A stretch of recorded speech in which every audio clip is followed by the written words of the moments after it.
Hello. Hola. Namaste. Salamun alaikum. How are you? I came back to continue our other improve our midwifery skills together. Thank you for joining me for every alternative day training. I'm trying to come back every alternative day at 9 IST, so 9 p.m. IST. I hope to see you, and please write your comment, suggestion, and what you are looking for. We had many questions from mothers. They were asking about some myths, and there is some truth behind that. We have to think about that, how these myths will affect and sometimes make confusion in mothers and families. We have different myths in different cultures. We have different myths in different beliefs. This is so interesting. Every country I work, I found some special myths. Yes. Thank you so much for your waves. There are some myths that they're talking about. Can intercourse during pregnancy hurt the baby or no? It is one of the questions that most of the couples are engaging during pregnancy with this. The truth is that in practically all cases, intercourse shouldn't influence your little one. Say many specialists in gynecology, and there are a few special cases. However, if your placenta is situated between your cervix and vagina, or in case you are at a high risk of preterm labor, of course, and if there is some special bleeding or spotting, there is another symptoms of premature birth or sometimes precipitated labor. Of course, in those situations, it can answer and we have to take care of this intercourse. But if you are not high-risk pregnancy, if you don't have any of these symptoms and this complication, that's okay. There is no problem with that. There is another means that there's some means that they say you can't have a normal birth after the first cesarean section. Yeah, as anybody says, and sometimes even some countries, gynecologists and obstetricians, they believe that if you go through cesarean section, you will have uterus abruption and you will have many big complications in your birth. But what is the truth? Do you have any idea? Yes? Yeah. The truth is what we are doing as a midwife. We have vaginal birth after cesarean section. Plus, we can have TOLAC, trial of labor after cesarean section, even for 2 previous cesarean section. What I tell is according to evidence-based. It's not only my beliefs. It is according to the Cochrane-based library and other important references that the incidence of uterus abruption is the same for the woman, goes for the first normal birth, for the first pregnancy. So there is no truth on that. You can try for labor if you have previous cesarean section. And it is more advantageous in that if you go through normal delivery after previous cesarean section, you have safe birth. If we find some signs of abruption of the uterus, we will understand and we will send you for emergency cesarean section, so you will not lose anything. For VBAC, we have already a stand-on and multi-specialty team that they are ready to come in the circle to help you. So don't worry, go and try that, but with specialized and very strong, empowered, knowledgeable midwife. Yes. And there is some other myths that they say the baby's gender affects the positioning of your baby bump. Have you heard about that? Yes or no?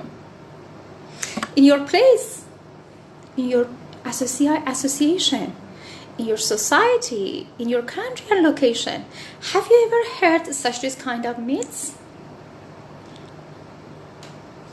Yes or no? Of course, you have some myths like that. I know.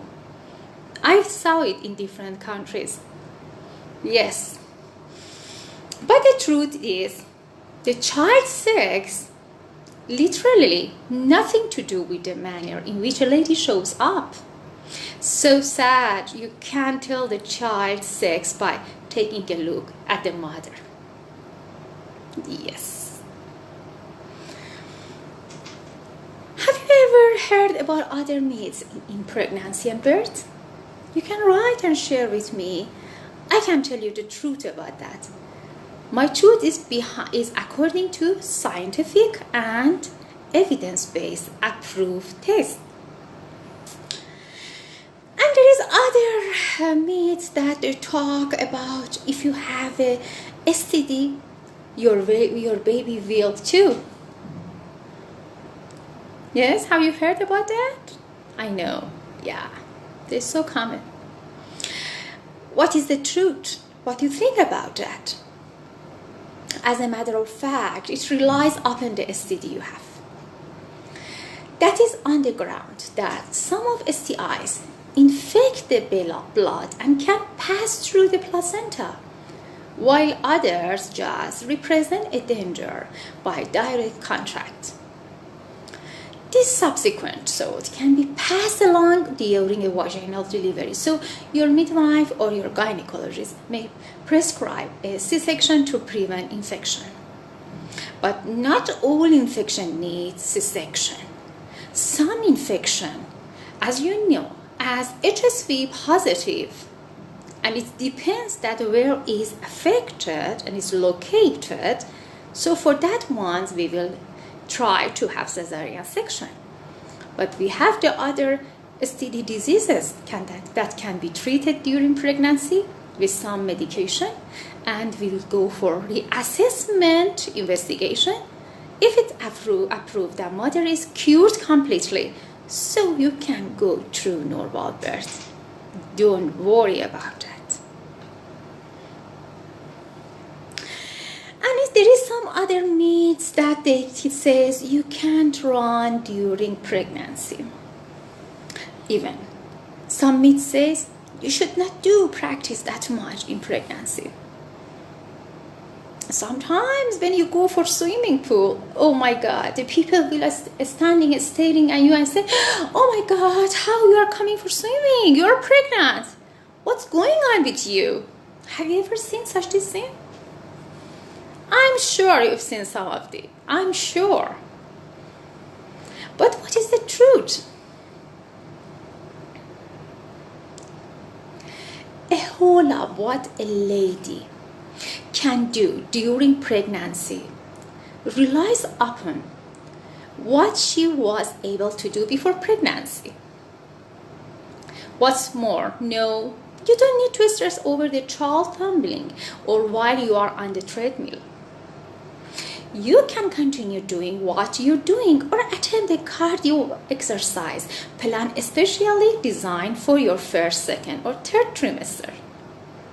Plus, you have many oriented and up-to-date midwife and gynecologists. They advise you to continue your exercise. Just maybe in some trimester, they advise you to reduce the consistency and it reduces pressure. You can continue your exercise if you are in low-risk pregnancy, if you don't have any complication, or if you are not in the criteria for precipitated birth and preterm labor.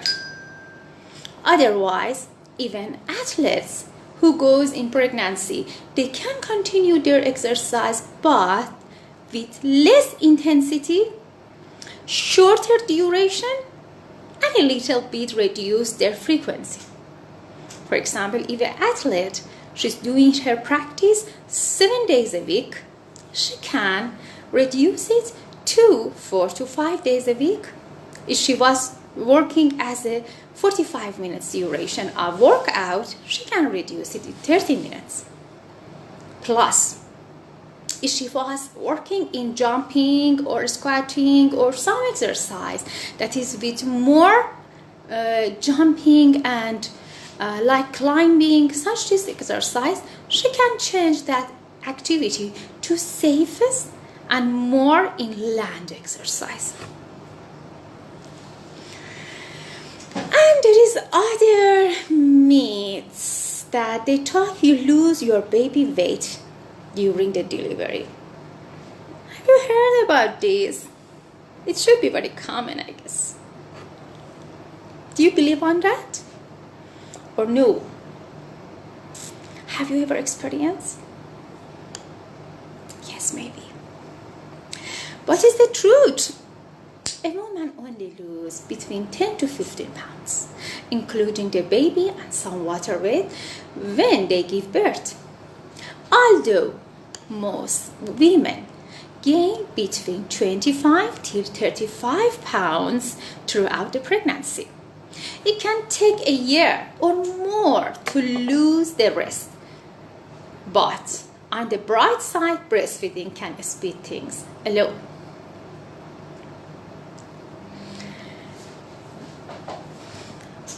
We have other common myths that as soon as a mother gets pregnant, all of the family and around her, they are trying to explain to her and advise her for eating for two.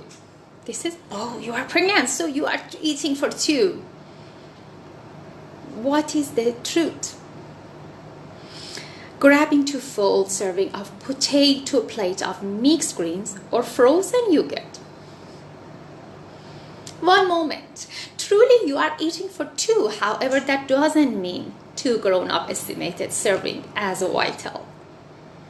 The normal lady with an ordinary weight pre-pregnancy needs just around 300 additional calories for each day to advance her child's development. That is generally the quantity of calories in a glass of skim milk and a large portion of sandwich. A lady of typical weight should increase 25 to 35 pounds during pregnancy, less if she's overweight. It's hard to drop additional pregnancy pounds after birth.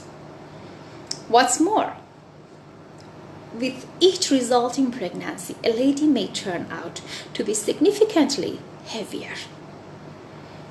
Likewise, ladies who acquire more than 50 pounds when they are carrying only one kid have a higher danger of a C-section or a troublesome vaginal birth.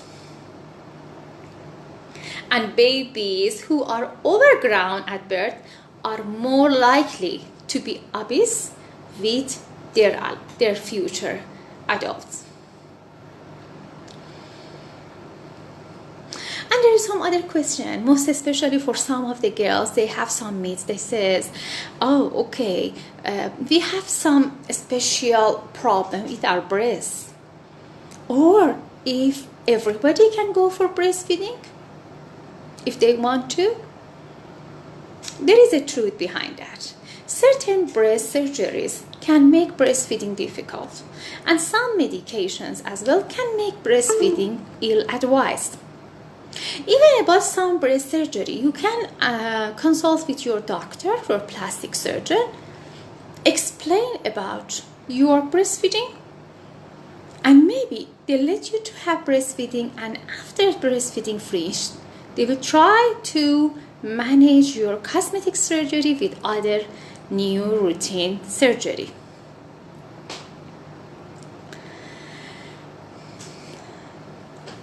There is another myth that they say certain foods and sex can bring on labor.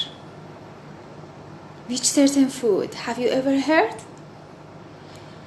Some countries, they talk about spicy food.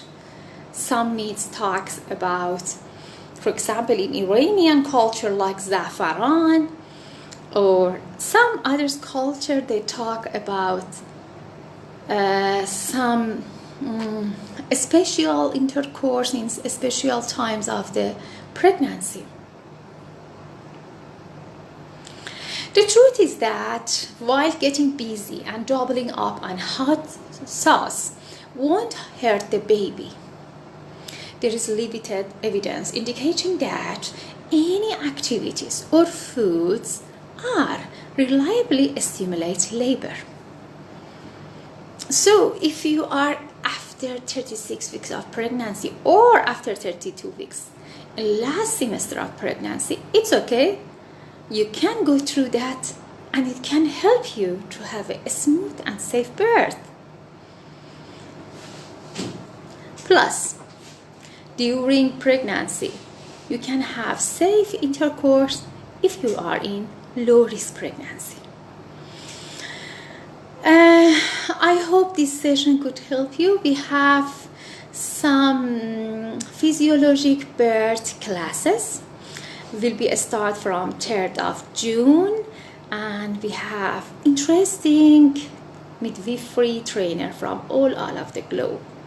If you like, you can ask for more information and register for our course. Please, if you like our classes, our session, do favor and go to our YouTube channel, Lily Mom Center LMC. Please press the prescribe and do like. Please, if you found these classes useful for yourself, share with your friend.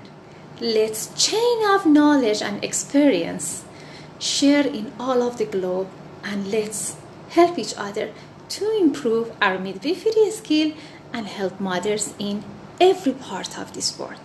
Thank you so much for hearing me, and have a great day and time for you all.